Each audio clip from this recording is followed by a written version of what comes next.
Every empire believes its money is different, more advanced, more scientific, more resilient.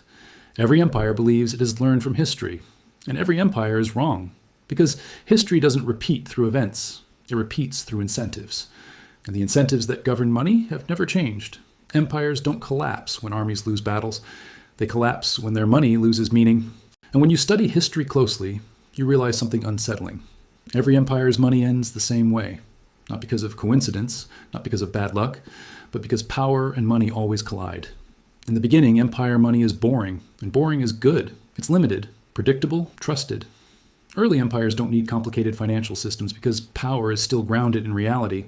Resources are finite, labor is visible, costs are immediate. If rulers want to build roads, they must collect taxes. If they want armies, they must pay soldiers. If they want expansion, they must extract resources openly. Pain is felt immediately. And because pain is felt immediately, restraint exists.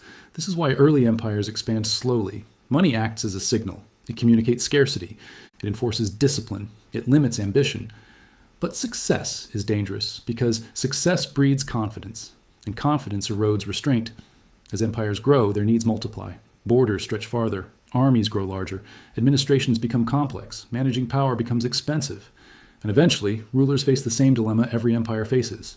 How do you fund a growing empire without constantly provoking unrest? Raising taxes angers the public. Cutting spending weakens control. So empires look for a third option. They always do. They change the money. At first, the changes seem small, almost technical. Coins are adjusted. Standards are revised.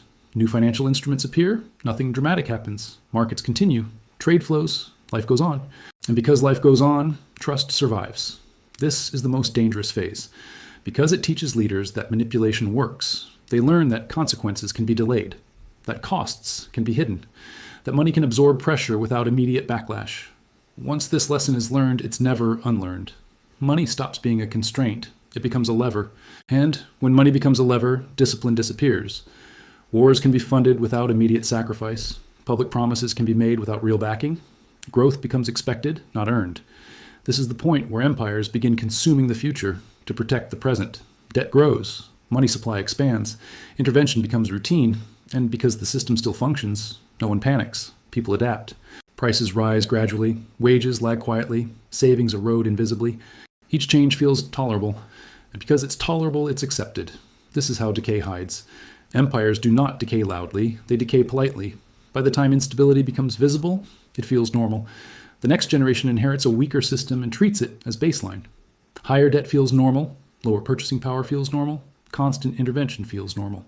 This is how empires trap themselves. Because once decline is normalized, reversing course becomes politically impossible. Correcting the system would require pain. Pain would expose past decisions. Pain would threaten legitimacy. So leaders choose continuation over correction. Always. They double down. More money creation, more borrowing, more control. Each action stabilizes the present at the cost of the future. And each delay increases fragility. Late-stage empires are fragile, not because they lack power, but because they depend entirely on belief. Belief that money holds value. Belief that debt can be managed. Belief that systems are under control. When belief weakens, everything accelerates. Markets become volatile. People seek safety. Speculation replaces productivity. Trust evaporates. This is where history often focuses on politics, riots, populism, division. But politics is the symptom. Money is the cause. When money no longer reflects reality, societies misallocate resources. Bad decisions multiply, and correction becomes violent instead of gradual. At this stage, leaders often blame external forces, foreign enemies, speculators, saboteurs. But empires are never destroyed from the outside. They collapse inward, because broken money destroys coordination. Trade slows, planning disappears, long-term thinking becomes impossible. And once long-term thinking disappears, complexity collapses. Empires are complex systems. They require trust to function, trust in contracts, trust in wages, trust in savings. Money is the mechanism that makes that trust possible. When money fails, trust fractures, and fractured trust cannot sustain empires. This is why the end of empires always feels sudden, but it never is. It is the final moment of a very long process, a process driven by the same fatal mistake every time, using money as a shortcut. Money is supposed to be a signal. It tells societies what is scarce, what is valuable, what is affordable. When money is manipulated, that signal breaks. And when signals break, systems drift. Eventually, drift becomes collapse, not dramatic collapse, but structural failure. Empires can survive corruption, They can survive inequality. They can survive political dysfunction, but they cannot survive money that lies, because money connects every layer of society. When it lies, everything built on it becomes unstable. Every empire's money ends the same way, not because history is cruel, but because incentives are predictable. Power seeks convenience. Convenience undermines discipline. And discipline is the only thing that keeps money honest. This isn't a warning, it's a pattern. And patterns don't care about intentions. They only respond to structure. This channel exists to reveal those structures, the forces beneath the headlines, the incentives beneath the noise. Subscribe if you want to keep understanding how money, power, and history actually move together. Because empires don't collapse by surprise. They collapse by repetition. And money always tells the story first.